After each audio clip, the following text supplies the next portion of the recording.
Բարեօր դպոյինտի սիրելի հեռուստատողներ, այսօր ես ձեզ համար անակնկալ ունեմ։ Հենման կետում իմ հյուրը մարդ է, որ բնավ ներկայացնելու կարիք չունի։ Պարզապես կարող ես ասել անուն, ազգանունը, եւ դա արդեն կենսագրություն է։ Եվ դա արդեն ոչ միայն իր կենսագրությունն է, այլև ժամանակի կենսագրությունն է, հայրենիքի կենսագրությունն է, հուսամ նաև մեր ապագայի կենսագրությունն է։ Բարեօր, պարոն Արշակյան։ Բարև ձեզ, շնորհակալ եմ ներկայացնելու համար, այդպես ներկայացնելու համար։ Շնորհակալ եմ նաև հրավերի համար։ Ես այսօր ուզում եմ, որ մենք անդրադառնանք աշխարհի տակ բոլոր եղած ու չեղած հարցերին, ամեն օր չի, որ դուք իմ հյուրն եք լինում։ Եվ այնուամենայնիվ սկսեմ շատ տհաճ, կարծում եմ բոլորիս համար տհաճ անակնկալով։ Երեք դատարանը հրատապ նիստով ազատ արձակեց մի մարդու, կալանավայրից ազատ արձակեց մի մարդու, որը նախապատրաստել էր Հանրապետություն կուսակցության նախագահ Արամ Սարգսյանի սպանությունը։ Եվ ազատ արձակման հիմնավորումը այն էր, որ նրա առողջական վիճակը թույլ չի տալիս գտնվել կալանավայրում։ Բայց հենց դատարանի դահլիճից ազատ արձակվելուց հետո սույն անձնավորությունը դուրս եկավ եւ սկսեց հայտարարություններ, որոնք անհամատեղելի են նորմալ տրամաբանության մեջ, առայն որ իրեն թուրքական դատարանը ազատ արձակեց։ Բոլոր նրանց, ովքեր տեղյակ չեն այդ, ինչ ասեմ, իրադարձությունից, ուզում եմ կարճ տեղեկանք տալ։ Դեռ ամիսներ առաջ հայտնի դարձավ, որ ոմն մեկը նախապատրաստել է Արամ Սարգսյանի սպանությունը եւ սպանության գործիք, այսպես ասած, եղել է մարտական նռնակը։ Մենք արդեն հրապարակել ենք բազում ձայնագրություններ, որոնք նրա գործում են, գաղտնալսված ձայնագրություններ, եւ այդ ձայնագրությունների յուրաքանչյուր երկրորդ բառը հայհոյանք է։ Եվ այդ ձայնագրությունների յուրաքանչյուր երկրորդ բառը սպառնալիք է։ Սպառնալիք է ոչ միայն Արամ Սարգսյանին, այլև Արտակ Զեյնալյանին, որը չգիտես ինչու գործով ներգրավված չէ։ Սպառնալիք է Հանրապետություն կուսակցությանը, մասնավորապես սույն անձը պատրաստվում էր գալ եւ այդ նռնակը նետել Հանրապետություն կուսակցության գրասենյակ, հաշվի չառնելով փաստը, թե այնտեղ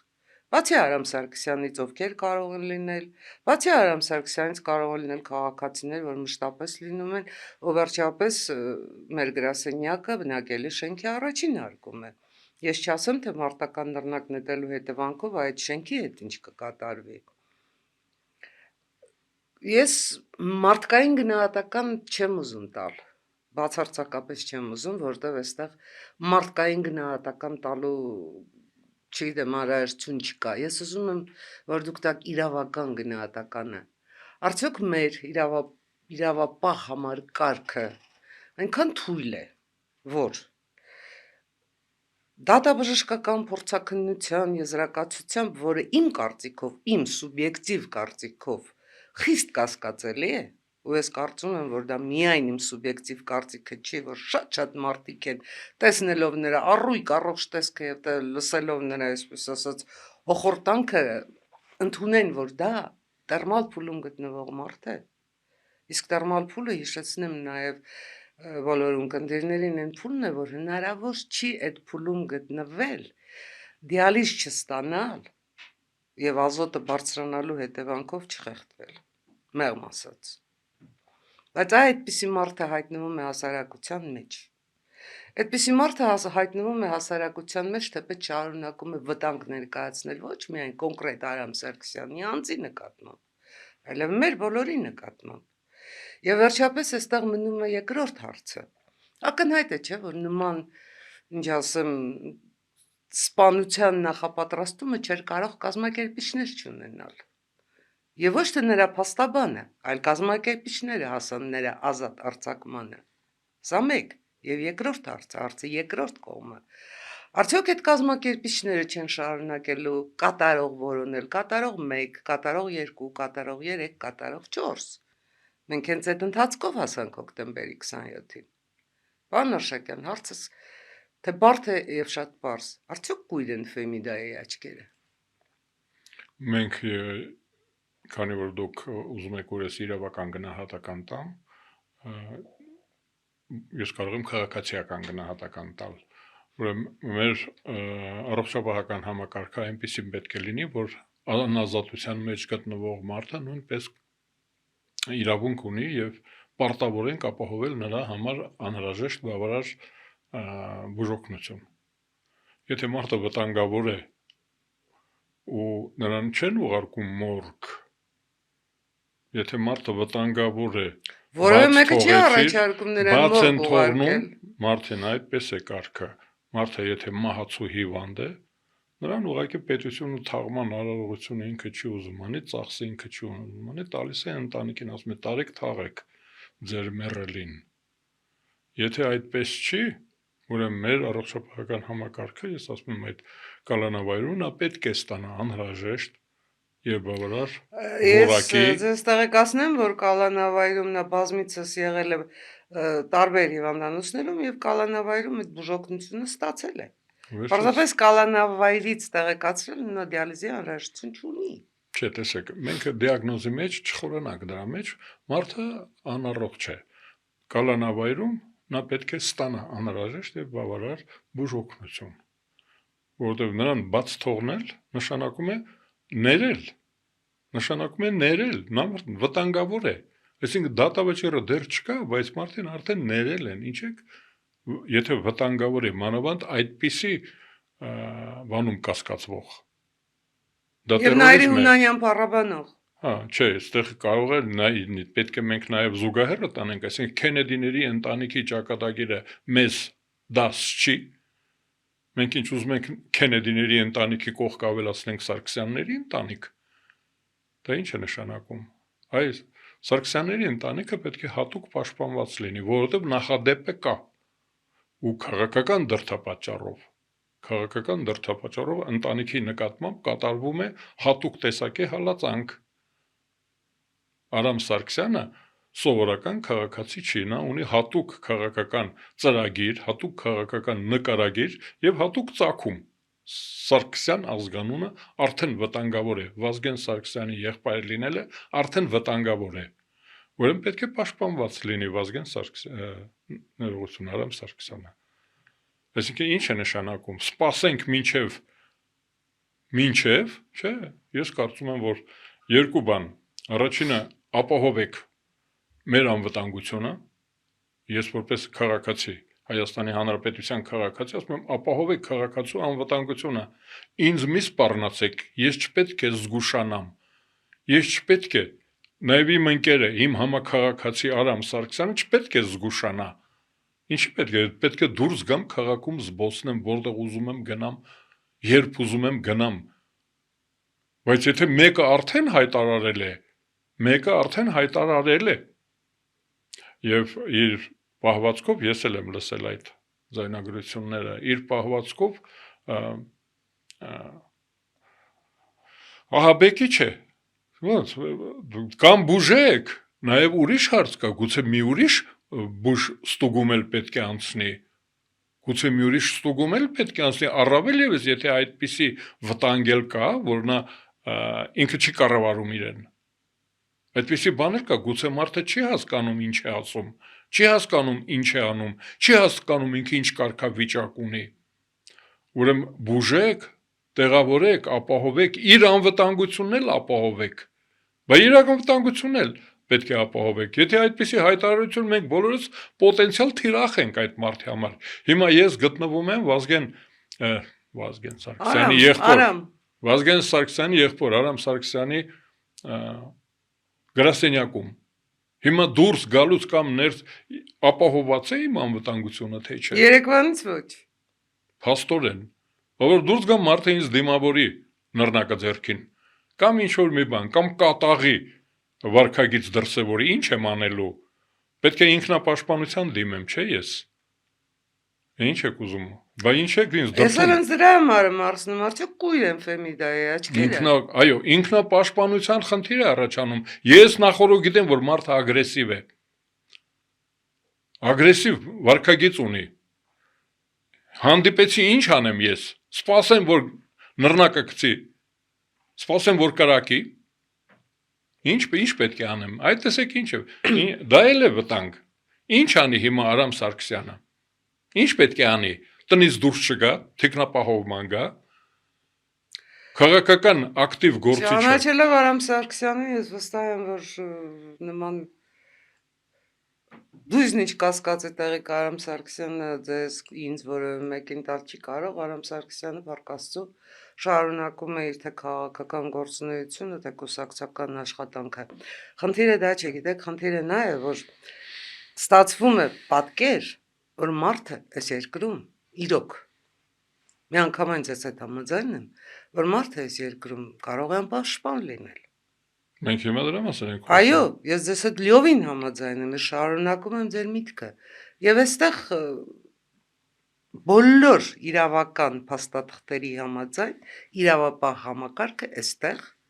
գործել է օրենքի շրջանակներում։ Ու ստացվում է, որ ոչ թե օրենքներն են մարդկանց համար, այլ մարդիկ են օրենքների համար։ Չէ, օրենքը ընդհանրապես կարծում եմ, որ դա վիճելի է օրենքի շրջանակներում։ Օրենքը մեր քաղաքացու կյանքը պետք է ապահովի։ Օրենքը դա է։ Օրենքը մեր անվտանգության համար է։ Կարծում եմ, որ հենց օրենքը չի աշխատել։ Այստեղ օրենքը չի աշխատել։ Դա դատարանի սուբյեկտիվ վճիռն է։ Այդ դատավորը ինքը պետք է ինքը պատկերացնի, որ իր դեմ է դա արված։ Տեսեք, ես կոչ եմ անում, որ ընդհանրապես հատուկ կարգավիճակ տալ դատարաններին։ Դատավորը պետք է անձեռնմխելի լինի բառիս իսկական իմաստով, որպեսզի ազատ լինի։ Ընդհանրապես իրավապահները հայհոյել չի կարելի, իսկ կպնել ուղղակի, որ հիմա մենք տեսնում ենք, որ հրում են, քաշքշում են իրավապահ համակարգի ծառայողներին, ընդհանրապես կպնելը արգելված է, հայհոյելը արգելված է։ Նրանց նկատմամբ, դատարանի նկատմամբ, դատարանը պետք է շատ լուրջ իմունիտետ ունենա, առաջինը, որպեսզի վճռներ կայացնի, վստահ լինելու, որ իր անվտանգությունը ապահովում է պետությունը։ Ես ձեզ ասեմ, որ քաղաքական գործիչը Արամ Սարգսյանը նույնպես պետք է ապահով զգա իրեն, որ իր գործունեության հետևանքով, քաղաքական գործունեության հետևանքով ինքը չի թիրախավորվում, ընդհակառակը։ Դա պետք է լրացուցիչ անվտանգության հանգամանք լինի, քաղաքական գործիչ լինելը իմիջիալոց շատերը դա օգտագործում են։ Մենք գիտենք քաղաքական գործիչներ կան, որ հիմա մեղադրվում են քրեական հանցագործության մեջ։ Ես դրա համար ժպտացի, որովհետև ստացվում է, որ դա մի տեսակ երկսայր սուր է։ Այո, նրանց համար դա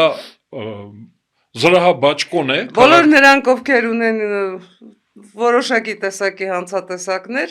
վերադառնում են կամ մտնում են քաղաքականություն։ Հովանոցը վերցնում են։ Պաշտպանված լինելու համար քաղաքականությամբ, կարծես քաղաքականությունը այն ինչ ասեմ պատյանն է, կրեայի պատյանն է, որտեղ իրենք զրահաբաճկոն է։ Այո, զրահաբաճկոն, որտեղ կարող են մտնել ու ասել, տեսեք, մենք քաղբանտարկյալ ենք։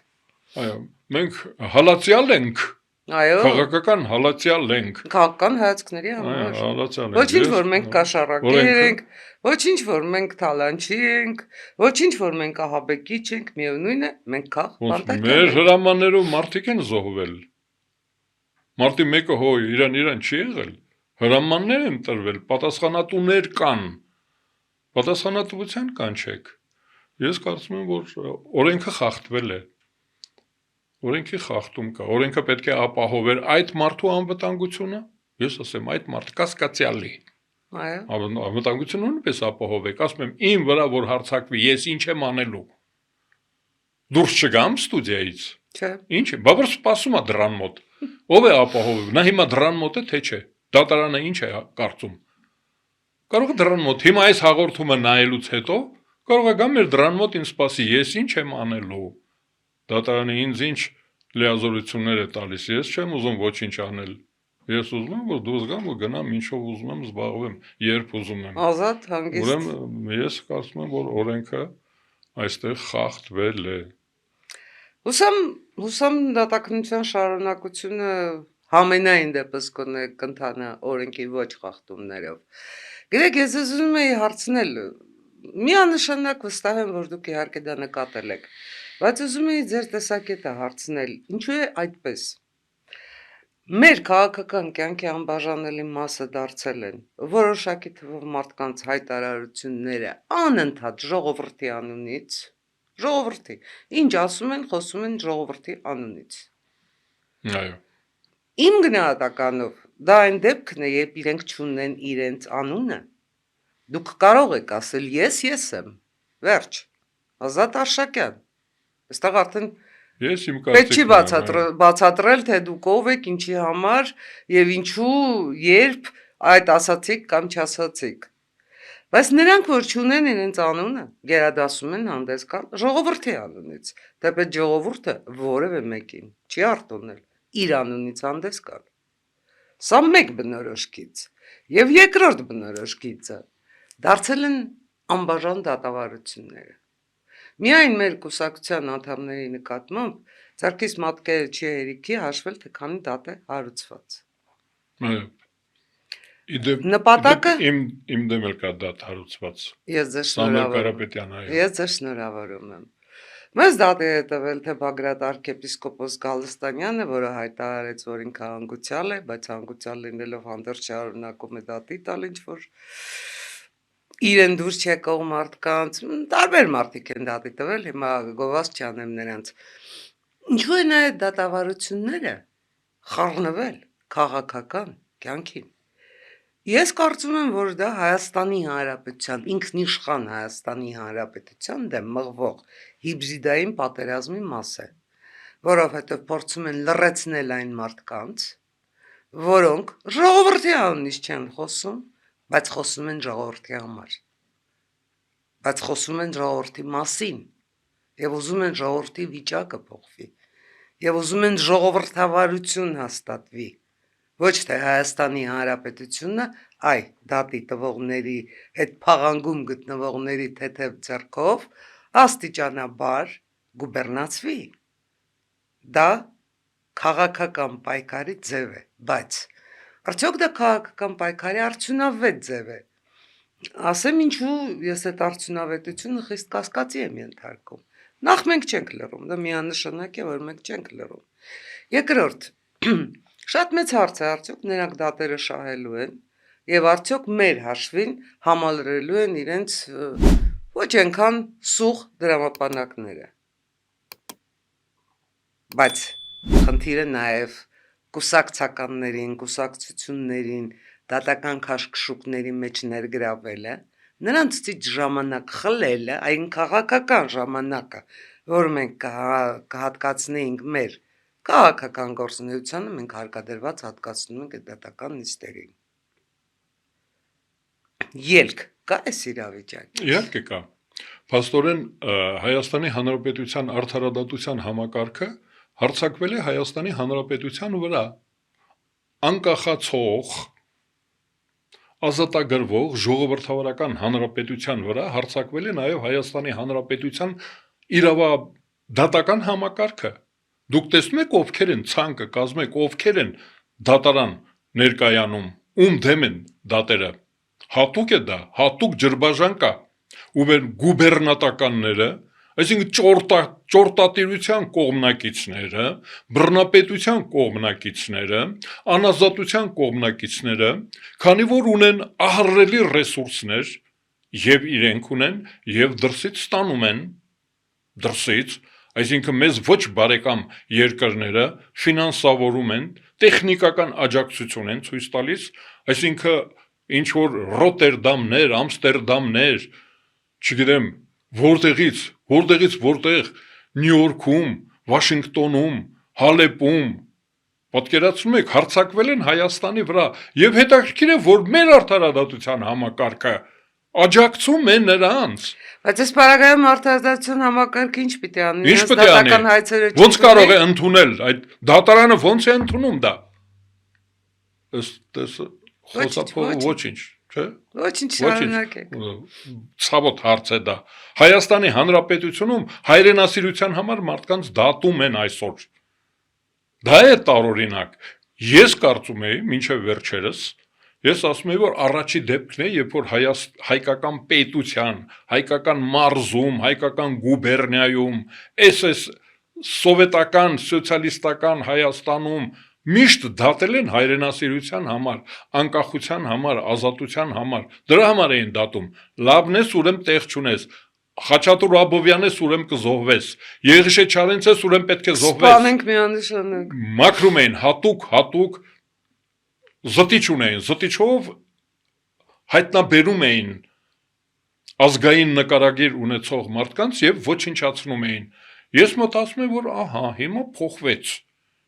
Հիմա թշնամուն պետք է հայտնաբերենք եւ չեզոքացնենք։ Բայց պարզվում է, որ մենք բոլորս հայտնաբերված հայրենասերներս, ժողովրդավարության կողմնակիցներս,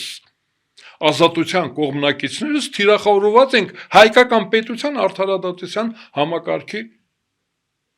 միջոցով։ Դատարանը ո՞նց է գործընթանում։ Օտար երկրացի քաղաքացին,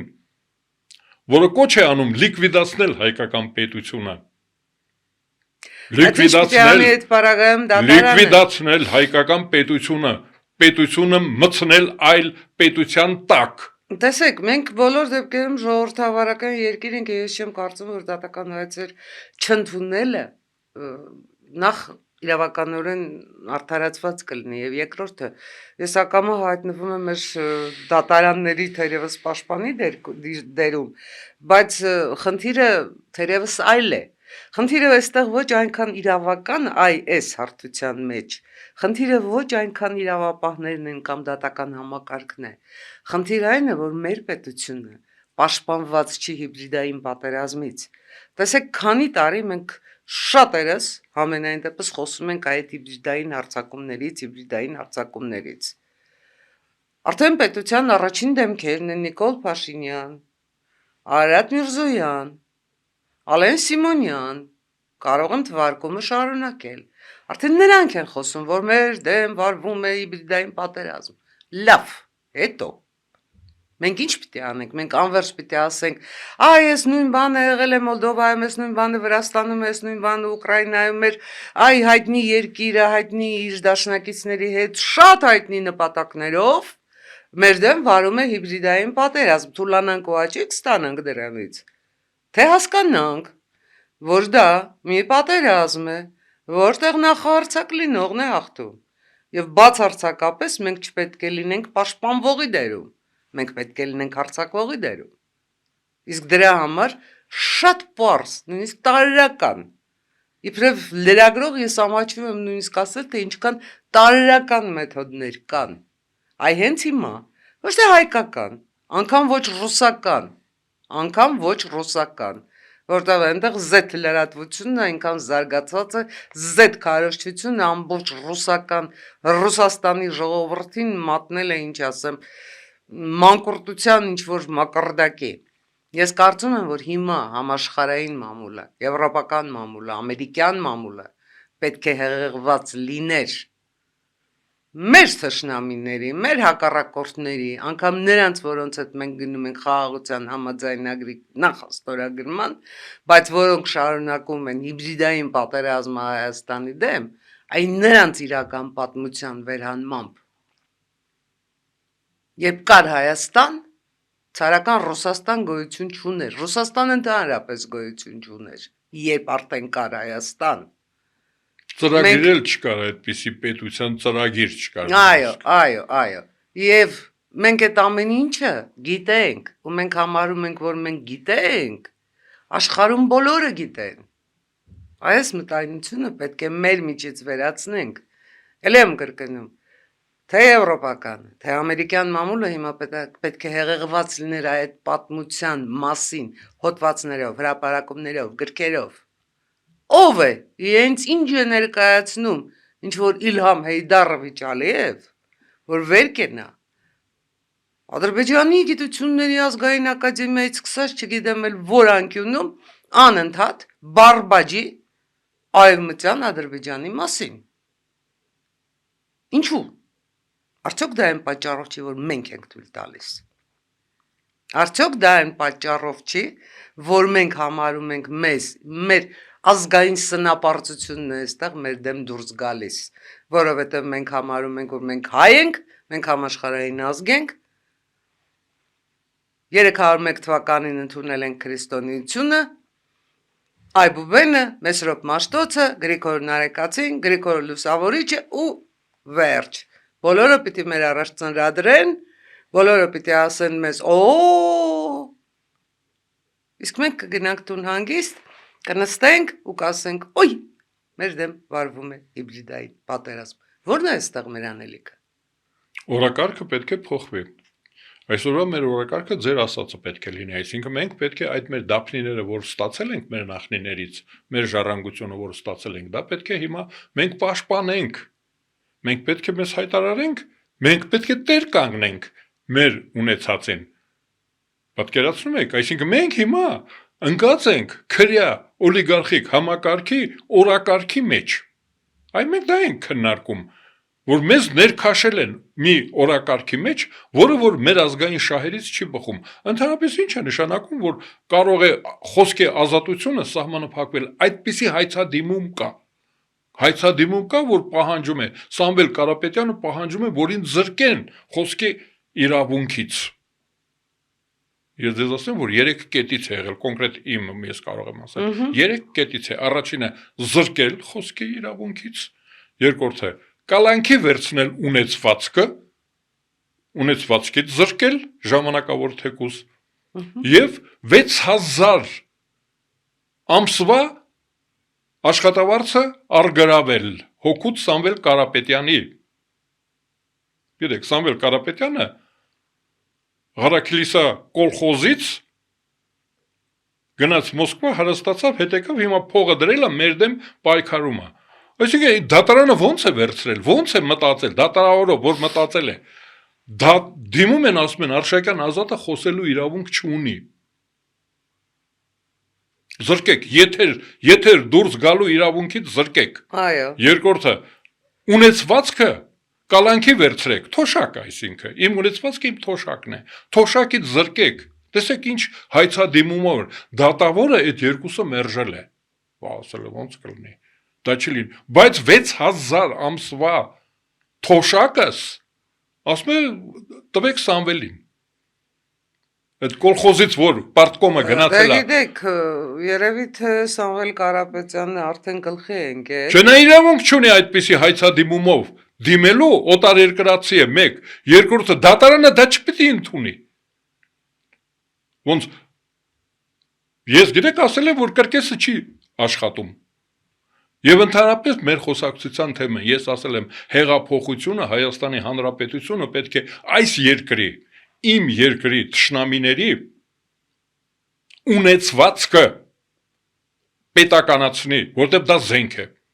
Այ հիմա Սամվել Կարապետյանը որպես դիվերսանտ օգտագործում է իր ռեսուրսները մեր պետության դեմ, մեր քաղաքացիների դեմ։ Դուք միանգամայն ճիշտ եք, նրանք շարունակում են, տեսեք, նրանք շարունակում են մնալ քաղաքական ասպարեզում,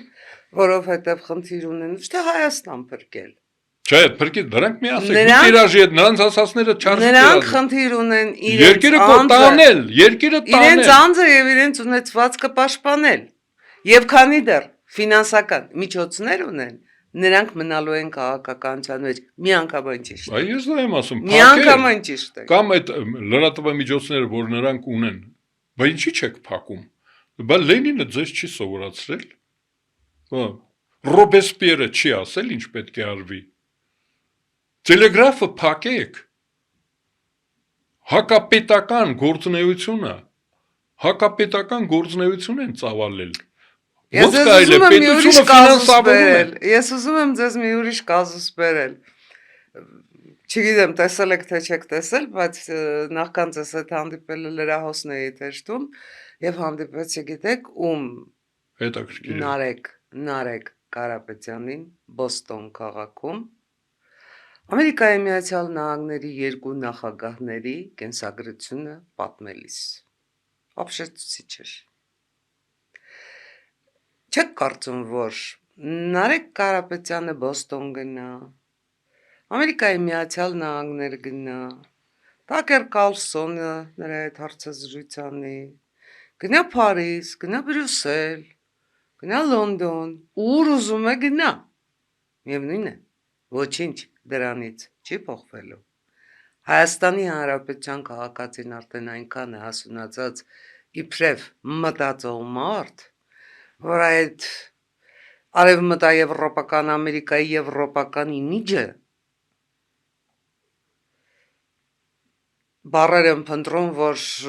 եթերից չայ բանեմ, բայց միևնույն է տաշիր սամոյին թողնելու է տաշիր սամո։ Իսկ տաշիր սամոն Կալուգայի սամոն է։ Իսկ Կալուգայի սամոն մարդ է, որ Պուտինից փախավ Հայաստան։ Մարդ է, որի միլիարդները հակառակ իր տարատեսակ պոպուլիստական հայտարարությունների, թե այստեղ ինչեր է կառուցելու, ինչեր է անելու, ինչպես է բարձրացնելու մարդկանց բարեկեցությունը, հակառակ դպրոցականներին ուղեպայուսակներ, չգիտեմ, մարզիկներին ինչ որ մարզադաշտերում բարե չասեմ էլ ինչ աշխատանքներ անելու, միևնույն է, ոչինչ չի փոխվում։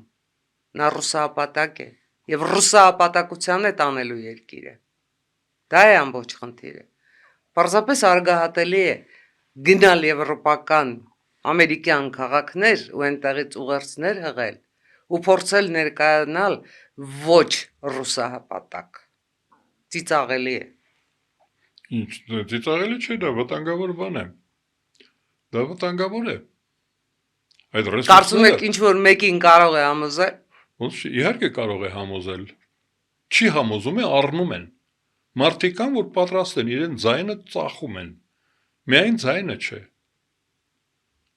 Կան մենք գիտեք հեն ազգային ժողով միացրեք նայեք տեսեք ինչեր են խոսում։ Իհարկե վտանգավոր է, ես ասում եմ հարկավոր է փակել։ Այդ երիտասարդը թող գնա իրենց միլիարդները վայելի։ Դա ես ոչինչ չունեմ ասելու, ձեր փողերն գնացեք ինչ ուզում եք արեք, մեր երկիրը մի առեք, դուք առնելու շատ բան ունեք, գնացեք առեք։ Բայց դա երկկողմանի գործընթաց է, առնում են նրանց, ովքեր ծախվում են։ Բոլոր հասարակություններում էլ կան այդպիսիք կան, ծախվողներ կան, մեր պետությունը պետք է դրա ճանապարհը փակի, իմ կռիվը դա է, ես ասում եմ պետությունը պետք է այդ առևտուրը դադարեցնի։ Պետությունը պետք է կանխարգելի, փակի այդ ճանապարհը, չպետք է կարողանան ձայն առնել, ձայնը առնելով առնում են իշխանությունն են առնում, իշխանությունը առնելով պետությունն են առնում, ձայները առնելու հետևանքով 13 թվականին Հայաստանի Հանրապետությունը ծախեցին, այն 108 հոգի են, 105 հոգի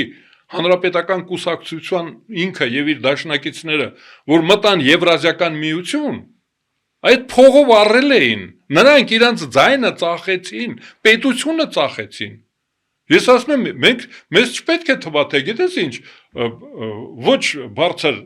ընդունակություններով երիտասարդ մարդ է,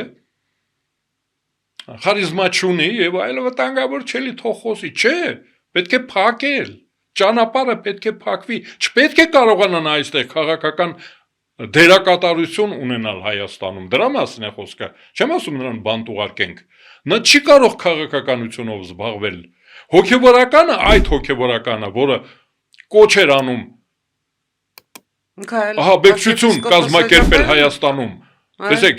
ժողովրդավարական երկրում ապստամբություն կազմակերպելը հանցագործություն է, դուք ոնց եք թողնում, որ նա քաղաքականությունով զբաղվի, ես դա եմ ասում, որ արդարադատությունը կաղ է, տկար է մեր արդարադատության համակարգը, նրանք չպետք է կարողանան այստեղ քաղաքական միջոցառումներ անցկացնել, նույնիսկ հասարակական կազմակերպությունները, որոնք որ ատելության քարոզչություն ունեն, ատելության կոչ են անում, այդ գրանատամյոտ չիկը Արամ Սարգսյանի դեմ որ բաները հոխորտացել է, դա նույնպես ատելության, հոդվածներից մեկն էլ պետք է լինի ատելությունը, հիմա ինքը ոչ միայն տերորիստ է, պոտենցիալ, այն նաև ատելություն է առաջացնում, մարդիկ կարող ասում են ճիշտ բան է անում, ատելություն է քարոզում, ես ասում եմ Սարգիս Կարապետյանի ժառանգները պապնայեց իրանց, դեղից սկսեք էլի, Սարգիս Կարապետյանի ծորներով, թորներով, զավակներով, իրավունք չունեն Հայաստանում քաղաքականությունով զբաղվելու, որտեղ մեր օրենքները, շատ թույլ օրենքները դա արգելում են, նա չի կարող փողով կուսակցություն բացել, բայց բացել է, բացում է, նա չի կարող փողով մարդկանց բերել երթերի, հանրային ցույցերի, միտինգների, չի օրենքը արգելում է, շահերի բախում կա, պատկերացնում եք հարկավոր է ցանկը կազմել այն 5000 հոգու, որ ցանկը տվել են, պետք է տեսնենք ովքեր են Տաշիրի ֆիրմայի աշխատակիցները։ Նայեք, տեսեք, դա ճորտատիրություն է, մաքուր մեր օրենքը արգելում է։ Այդ կազմակերպությունը 5000 հոգի որ հավաքվել է, դրանք արդեն հանցանք են գործել, որտեղ ստիպված է Տաշիրում աշխատող Մարտին շեֆը, Աշխատանք կորցնելու վտանգից։ Սամվել Կարապետյանն ասում է մեր ձևով դուրս եկեք, դե դու փորձի որևէ հավաքարար, խոհարար, էլեկտրիկ դուրս չգա միտինգի, գործից կհանեն, օրենքը մեզ պաշտպանում է, այդ մարդկանց պաշտպանում է, օրենքը չի գործում տվյալ դեպքում, օրենքը չի գործում, նրանք չեն կարողանա խոսքի ազատության դեմ քարոզչությունը արգելված է, այս Սամվել Կարապետյանի դիմումը ինձ ձայնից զրկելու դիմումը, հենց դա պետք է արգելվեր, նա իրավունք չունի խոսքի ազատությունը փակելու Հայաստանի Հանրապետությունում, նրա դիմումները ձեր գործընկերների, ինչքան 100 հոգի դատարաններն են ծանրաբեռնված, բանուգործ չունեն, զբաղված են Սամվել Կարապետյանի իդեայով խոսքի ազատությունը սահմանափակել Հայաստանում, գիտեք ինչ է Սամվել Կարապետյանի Բագրատ arczepiskopos-ի Դե նորմացիան ընդհանրապես դա ո՞ց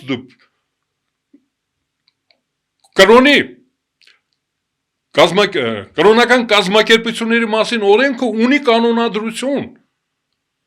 մեր օրենքը ունի սահմանափակումներ, իրենց կանոնադրության մեջ գրված է, որ arczepiskopos-ը պետք է զենքը ձեռքին դուրս գա փողոց, այդ ինչ է, յոժիկներով Չէ, գրված է, որ arczepiskopos-ը կարող է մտնել քաղաքականություն եւ կարգալույց չարվել որպես arczepiskopos չի կարող եւ սքեմը չհանել Ուրեմն Տերևս դա է գրված իրենց հենց որ ասում ես կարծիքով arczepiskopը, հենց ասեցիր գեներալ էս ինչը, ուրեմն վերջ։ Ես եֆրեյտոր եմ եղել սովետական բանակում։ Հենց որ ինձ ասեն եֆրեյտոր Արշակյանը, վերջ ինձ որպես զինվորական են ներկայացնում։ Գիտեք, մենք ունենք arczepiskopos Մակարիոսի օրինակը եւ ունենք բաժանված Կիպրոսի օրինակը։ Դրա մահվանից հետո էր իմիջայլոց։ Դա։ Լավ, ես ուզում եմ այնուամենայնիվ վերադառնանք օրենսդրական դաշտ, տեսեք։ Դեռ մի քանի ամիս առաջ ես այս առաջարկը մի քանի հարցազրույցներում արել եմ, որ արեմ, ես պետք է օրենսդրական փոփոխություններ ընտրություններից առաջ, որպեսզի արգելվի տարբեր կուսակցությունների գրանցված, բայց չգործող դե ֆակտո կուսակցությունների կնիքը գնել կամ վարձակալել եւ այդ կնիքով գնալ ընտրության։ Մենք նման դեպքեր ունեցել ենք թե Երևանի ավականու ընտրություններում, թե Գյումրի։ Հիմա արդյոք այդ կուսակցությունների այդ վերասերումը, կուսակցությունների վարձակալություն տալը, կուսակցությունների ռեբրենդինգը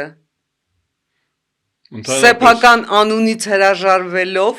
որովհետև սեփական անունը չափազանց վտանգավոր է հակառեյտինգով ընտրությունների գնալու վախը հաշվի առնելով բացարձակապես չեզոք անուններ, հաղթանակ, մաղթանակ, չգիտեմ ինչ իրենց ուսերին առնելով ընտրությունների գնալու փորձեր եղել են հիմա իմ վերջին հարցն է պարոն Արշակյան, բայց երևի երկար հարց է։ Մենք 2026-ին ո՞նց ենք գնալու։ Այս բեռով, օրենսդրական բեռով, քաղաքական բեռով, ֆինանսական չհասկացված, չպարզված աղբյուրների բեռով, ո՞նց ենք գնալու։ Մենք հստակ գիտենք, չէ, որ Ռուսաստանի Դաշնության նպատակը ժողովրդավարական ընտրությունների միջոցով Հայաստանի Հանրապետությունում հեղաշրջում անելն է։ Որևէ մեկը այդ նպատակը չի հերքել։ Մենք դա հստակ գիտենք, մենք դրա փորձը ունեցել ենք, թե Ուկրաինայի ռուս-ուկրաինական պատերազմը չի ավարտվում, որովհետև Պուտինը պատերազմելու է թեկուզ վերջին ռուսը, թեպետ ռուսները համարյա թե այդ կռվում չեն կռվում, ազգային փոքրամասնություններն են։ Այո, ազգային փոքրամասնությունները, հյուսիսկորեացիները, աֆրիկացիները, բայց կռվելու է այնքան, մինչև իր կարծիքով հասնի իր սակրալ նպատակին, Կիևում ունենա սեփական խամաճիկ կառավարությունը։ Մենք սա հստակ արդեն հասկացել ենք այս 3 տարում։ Այս երամյա պատերազմը, որ պետք է ավարտվեր 3 օրում, չէ՞։ Մոլդովայի օրինակը ունենք, Վրաստանի օրինակը ունենք, բազում այլ օրինակներ ունենք։ Հիմա Այս բոլորը իմանալով, այս բոլորը մեր աչքի առաջ մեզ այս մասին չեն պատմել, մենք սա տեսնում ենք ամեն օր։ Եվ մենք տեսնում ենք, թե Հայաստանի Հանրապետության դեմ ինչ պայքար է մղվում։ Վերջին ֆանտաստիկ զավեշտալի օրինակը։ Օգոստոսի 8-ից հետո, օգոստոսի 8-ի Վաշինգտոնում ստորագրված համաձայնությունների հիման վրա Ադրբեջանը բացում է, ապա շրջափակում է դեպի Հայաստան ճանապարհը, Ղազախստանից դուրս է գալիս հացահատիկ, եւ Ռուսաստանը հանկարծ հայտնվում է ու ուղարկում է իր ծորենը Հայաստան, 15 վագոն, հասկանում եք, եւ այնտեղից թե Շոյգուն իր հերթին, թե Օվերչուկը իր հերթին, այնպես տարատեսակ հայտարարություններ են անում առայն, որ մենք պատրաստ ենք նպաստել խաղաղությանը, այն խաղաղությանը, որ արգելակել էին, որ թույլ չէին տալիս,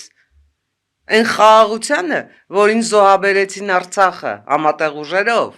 հիշում եք չէ Շոյգուի հայտարարությունը, ինչ փառահեղ օպերացիա անցկացրեցինք Թուրքիայի հետ, այս ամեն ինչը, այս դառը, գերդառը, ճշմարտությունների բեռան տակ, գնալով ընտրության, մենք ինչ երկիր ենք ուզում արդյունքում ստանալ, մենք էլի գնալու ենք, խապվելու ենք Տաշիր Սամոներին, Ռոբերտ Քոչարյաններին, Սերժ Սարգսյաններին, Լևոն Տեր-Պետրոսյան, գնալու ենք, խապվելու ենք, թե հասկանալու ենք, որ կա ուրիշ Հայաստան, այդ Հայաստանը այսօր արդեն կա այդ Հայաստանը պետք է զարգացնել, այդ Հայաստանը կարող է լինել անվտանգ երկիր, զարգացող երկիր, այդ Հայաստանը վերջապես ունի իրական դաշնակիցներ, իրական, որ չեն ասում, մենք քո սահմանները չենք ճանաչում, բայց մենք անվերջ գալիս ենք քեզ փրկելու, ու չգիտես ինչու ամեն փրկությունից հետո Հայաստանի Հանրապետության տարածքը կրճատվում է, դե եթե այդպես է գնացեք մի քիչ էլ Ադրբեջանին փրկեք, էլի, ինչի եք անվերջ մեզ փրկում, Հույս ունենանք, որ կփրկեն նրանց, մի անգամ արել են, մի 200 տարի առաջ գեներալ Պասկևիչը նրանց փրկեց, ես գիտեք ինչ, շատ հասարակ ձև կա, ընտրությունների մասին օրենքով, քաղաքական կուսակցությունների մասին օրենքով, լիարժեք օրենքով, արդիական օրենքով, ժողովրդավարությունը եւ անկախությունը մեր երկրի ժողովրդավարությունը եւ անկախությունը ապահովող օրենքներով կարելի է Հայաստանը ազատել քրեա օլիգարխիկ քաղաքական ուժերից քաղաքականության մեջ հիմա քրեա օլիգարխիկ ուժեր կան իշխանությունը կարող ենք մենք ազատել հանցագործներից, կոլաբորացիոնիստներից եւ օլիգարխներից շատ հասարակ բաներ են դրանք ֆինանսավորումը, թափանցիկ ֆինանսավորում այդ որ դուք նոր թվարկեցիք մի ավտոբուս, կես ավտոբուս կուսակցություն առնել, ծախել, ձայներ առնել, ծախել, դա շատ խիստ պետք է պատժվի։ Այ կուսակցությունների մասին օրենքով եւ ընտրությունների մասին օրենքով, եթե դրանք ապահովեն մեր քաղաքացիների ձայնի ազատ կամքի իրավունքը, մեր մոտ շատ լավ մենք շատ լավ պետություն կունենանք, էֆեկտիվ կառավարվող, ազատ, զարգացող եւ այլն։ Ուրեմն օրենքով դա ազգային ժողովի խնդիրն է, քաղաքական կուսակցությունների, ովքեր որ անկախություն, ազատություն եւ հիմա պարտադրված, գիտեք, մեր ժողովուրդը պարտադրել է ազգային ժողովին իշխանությանը գնալ դեպի Եվրոպա։ Այ որ ասում են ժողովրդի անունից խոսել, մենք կարող ենք խոսել ժողովրդի անունից։ Մենք 60,000 հոգի Եվ ավելի ստորագրություններ ընդամենը մեկ ամսում։ Ստոպ տվեցինք։ Այո, որտեղ 50,000 էր պետք։ Մենք ասում ենք Հայաստանը պետք է լինի անկախ, ժողովրդավարական եւ Եվրոպայի դաշնակիցը, Եվրոմիության դաշնակիցը։ Մենք ասում ենք, որ օրենքը համապատասխանեցրեք, որ այդպես լինի։ Շատ հեշտ է դա։ Քաղաքական կամք է պետք ազգային ժողովը թող հրատապ կարգով այդ օրենքները դնի, իմիջիալից օրենքները պետք է չի որ իրենք հնարեն։ Այդպիսի օրենքներ աշխարհում կան։ Ինոագենտների մասին օրենքով, ճիշտ այնպիսի օրենք, ինչպիսին կա Գերմանիայում, Բրիտանիայում, Ֆրանսիայում, Միացյալ Նահանգներում։ կա այդպիսի օրենք, որ Սամվել Կարապետյանը չի կարող այստեղ քաղաքականությունով Այդպիսի օրենք կա նաև Ռուսաստանում, որով ինովագենտ Դե դրանք ամեն ինչ ծռում են։ բոլոր նրանք, ովքեր ասում են, որ ռուս-ուկրաինական պատերազմը պետք է ավարտվի։ Ես դրա համար Ռուսաստանը չասացի։ Ուրեմն բոլոր նրանք, ովքեր որ խոչընդոտ են հարուցելու ժողովրդավարության եւ անկախության դեմ, նրանք չեն կարող քաղաքական հայտ ներկայացնել, նույնիսկ հայտ չեն կարող կուսակցություն ունենալ, կուսակցական լինել։ Տեսեք, քաղաքական կուսակցությունների մասին օրենքը այդպիսի ցենս պետք է դնի, սահմանափակում, եթե դա ինոագենտ է, այսինքն Սամվել Կարապետյանն է այլ երկրի քաղաքացի, չի կարող այստեղ քաղաքականությունով զբաղվել։ Օրենքը պետք է արգելի։ Սամվել Կարապետյանը չի կարող իր ձևով, որևէ ձևով չի կարող։ Նա պետք է լինի Հայաստանի քաղաքացի։ Միայն Հայաստանի քաղաքացի, որտեղ իշխանությունն է վերցնում։ Եթե իշխանության հայտ է ներկայացնում օտար երկրացին, թող այն երկրում ներկայացնի, որտեղ ինքը Թող ապրում է։ փորձի, թող բախտը փորձի։ Այո, դե դրա համար եմ ասում, թող փորձեն, այո, այնտեղ կարծում եմ, որ հեշտ է։ Ողբերգություն չկա, կամք, արդարադատության համակարգում կամք, խոսքի ազատությունը սահմանափակվում է, դուք մեզ դատարան եք տանում։ Հիմա կարող ես ելույթից հետո էլ կանչեք դատի տակ նորից։ Ոնց կարելի է, բանջատեք տեսախցիկները, հայտարարեք, որ Հայաստանի Հանրապետությունում խոսքի ազատություն չկա, խղճի ազատությունը չկա։ Այդ տերտերները դա են ուզում։ Նրանք դա են ուզում, խղճի ազատությունն են սահմանափակում, կրոնական կազմակերպությունների մասին օրենքը խախտելով նրանք դա են անում։ Երկու խնդիր կա՝ խոսքի ազատությունը եւ խղճի ազատությունը։ Մեր իշխանությունները դա պետք է անեն, որպեսզի ընտրությունների ժամանակ ժողովուրդը կարողանա ընտրել իր ուզած իշխանությունը։ Կարծում եք 26-ին։ Դե ես դա եմ ասում, մինչև 20 ժամանակ կա։ Ժողովուրդը կանի այդ ընտրությունը։ Բայց ինչ են գցում ժողովրդի վրա, ժողովուրդը աշխատում է, հարկերը տալիս է, երեխաներ ունենում է, ինչ անենք, այդ ժողովրդի գործը դա է, աշխատել իր երեխաներին պահել, դուք էլ կառավարեք, օրենք մցրեք, կարգավորեք ընտրությունների մասին օրենքով, ազատ արդար թափանցիկ ընտրություն թող լինի, թող իշխանությունը առնել անհնար լինի, ընդհանրապես իշխանությունը ապրանք չի, ազատությունը ապրանք չի, պետությունը ապրանք չի, դա չի կարելի ծախել, ոչ էլ կարելի առնել։ Այս Սամվել Կարապետյանին պետք է ասենք, պետությունը ապրանք չի, չես կարող առնել, ձայնը ապրանք չի, չես կարող առնել, քվեարկությունը վաճառքի չի ենթարկվում։ Դες մի քանի բան գրում եք, տալիս եք իրեն, սուսուփուս վերակենում, գնում է, վայելում է իր միլիարդները։ Բարեգործություն էլ անում է, թող անի, բայց ոչ թե ինոագենտներին ֆինանսավորի։ Մինչև հիմա պարզվում է, որ ինքը ֆինանսավորել է ինոագենտներին։ Ես ռուսական իմաստով չեմ ասում ինոագենտ։ Հասկանալի է։ Պարոն Արշակյան, շնորհակալ եմ։ Ուզում եմ վստահություն հայտնել, որ սա մեր առաջին, բայց հաստատ ոչ վերջին հանդիպումն է։ Հրավիրեք, սիրով կգամ։ Արդեն ասացիք։ Սիրելի ունկնդիրներ, հիշեցնեմ, որ դուք հենման կետում էիք, ու սա ձեր հենման կետն է։ Լայքեք, տարածեք, բաժանորդագրվեք, վստահությամբ, որ սա ձեր հայրենիքի հենման կետն է։ Բարի աշուն ձեզ։